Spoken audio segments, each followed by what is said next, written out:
पता है बुआ, यहाँ पे इतना अच्छा मौसम था ना, बच्चों ने तो तंग ही कर दिया। देविका पुत्र, वहाँ क्यों खड़ी है?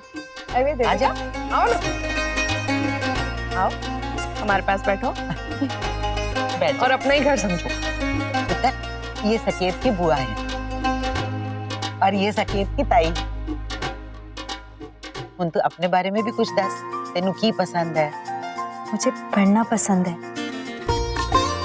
और डिजाइन्स बनाना। पुत्र की कितना पढ़ाई लिखाई करके? अभी तक तो कुछ नहीं किया, लेकिन जॉब करना चाहती हूँ।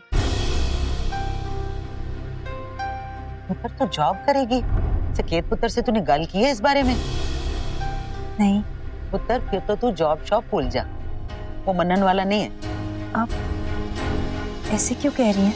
मैं की दसा देविका, तुम मेरे वीर जी को नहीं जानती।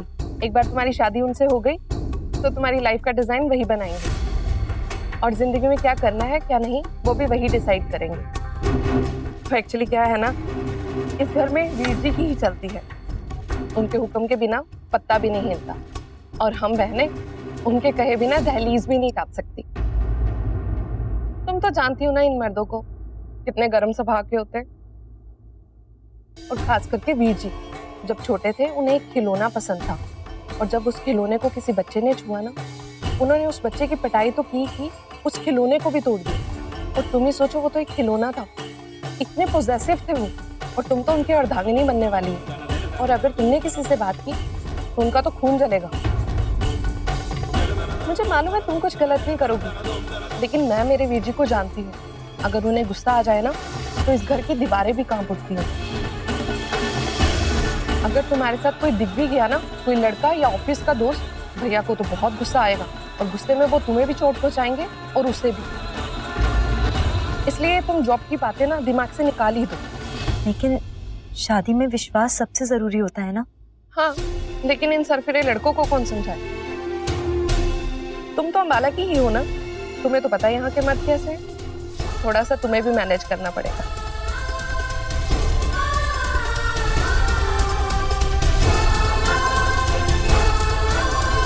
क्या हुआ देविका? कुछ नहीं, बस एक मिनट।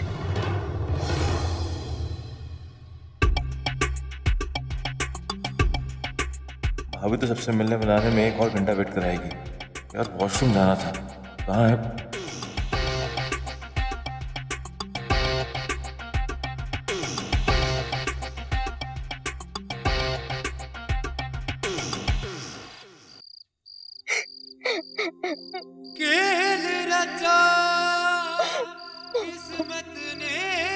इस वक्त क्या रो कौन रहा है?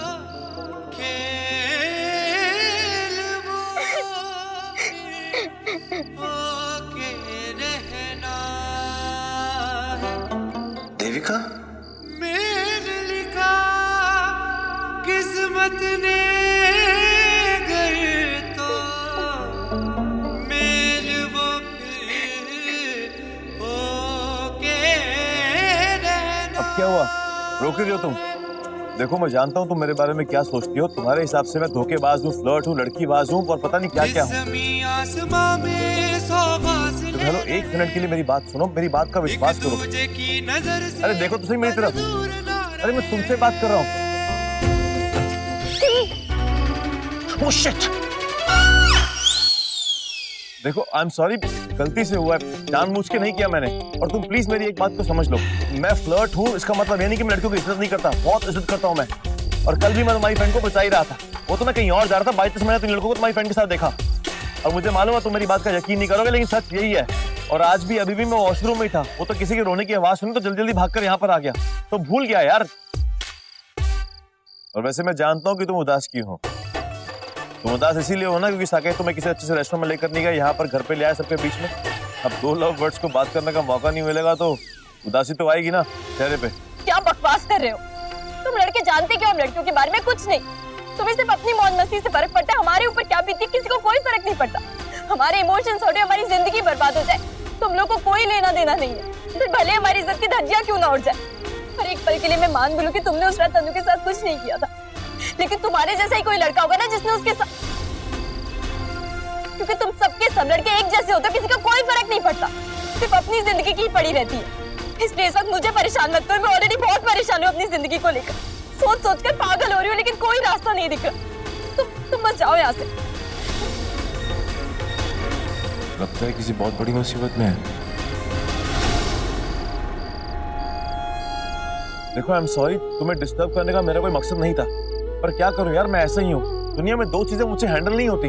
एक, जब मेरी माँ घर का बजट संभालते हुए दुखी होती है, और दूसरा, मैं किसी औरत की आंखों में आंसू नहीं देख सकता। झटके से पड़ते हैं यार दिल में। और वैसे भी मैं तुम्हें जानता ही कितना हूँ, पर पता नहीं क्यों तुम बार बार मेरे सामने आते हो बिना किसी बात के।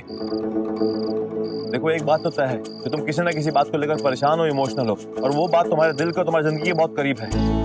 देखो देविका, मैं बिल्कुल जज्बाती नहीं हूँ, और ना ही मुझे जज्बात समझ में आते हैं।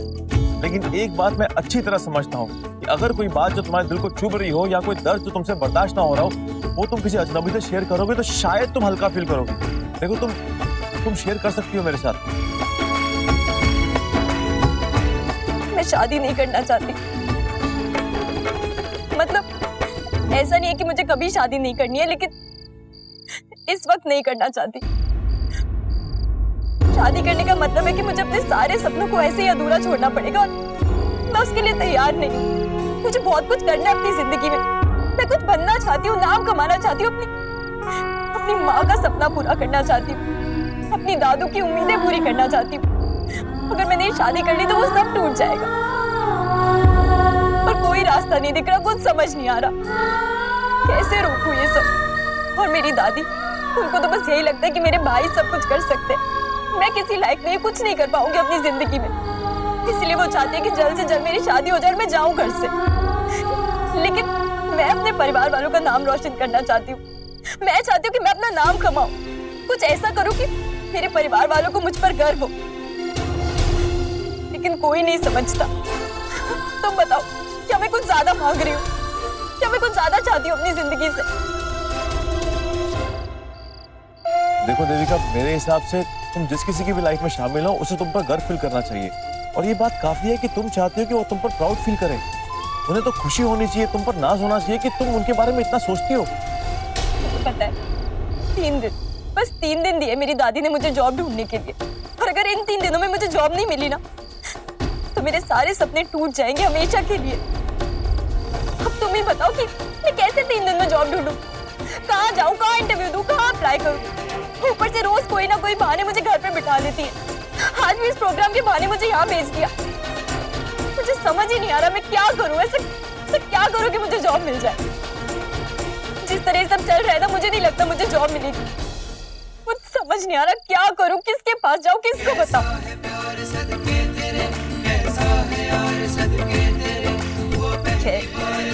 तुम्हें क्यों मैं ये सब बता रही हूँ? तुम क्या कर सकते हो?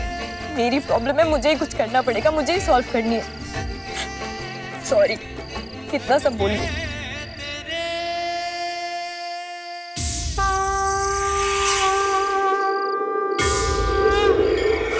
रवि, दीपिका के साथ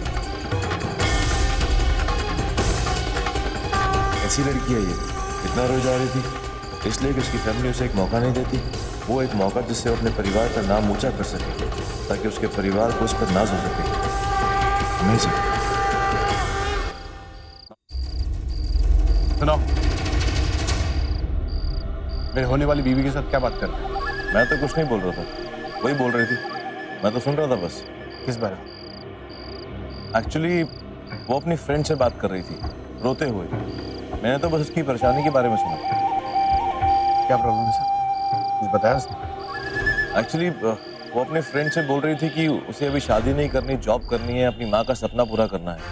और वो आपसे बात करना चाहती है, पर कहीं ना कहीं डर है उसे कि आप शादी के बाद उसे जॉब करने दोगे या नहीं। और उसकी दादी ने उसको सिर्फ 3 दिन का टाइम दिया है, और 3 दिन के अंदर उसे जॉब हासिल करनी ही है। बस इतना ही सुना मैंने उसे रोते हुए। जॉब, नौकरी करने की परमिशन तो कभी दूंगा ही नहीं। इतनी आजादी नहीं देनी मुझे, और तो कंट्रोल के बाहर हो जाती है, खुद कमाने लग जाती है, बाद निकल आते हैं उनके। हिम्मत और हौसला बढ़ता है उनका। मेरी बीवी मेरे कंट्रोल में रहनी चाहिए, मेरी मर्जी के मुताबिक चलनी चाहिए। और आप ये सब मुझे क्यों बता रहे हो? अब सीधा उसी से बात करो ना। और वैसे भी इस मामले में आपके और मेरे ख्यालात बिल्कुल नहीं मिलते। मेरे हिसाब से आदमी औरत बिल्कुल इक्वल होते हैं। जितनी आज़ादी आदमी को मिलती है उतनी औरत को भी मिलनी चाहिए। और वैसे भी ये आपका पर्सनल मामला है, तो मुझे आप इससे दूर रखो। आप जो करेंगे अच्छा करेंगे, आप बेहतर जानते हैं। मुझे अच्छी तरह पता है कि मुझे क्या करना है। ठीक है, चलो अच्छा है। तुम्हारे वजह से ये तो पता चल गया है कि देविका के दिमाग में क्या चल रहा है। अब इसके पहले ये प्रॉब्लम बढ़ जाए, इस समस्या का समाधान ढूंढना होगा।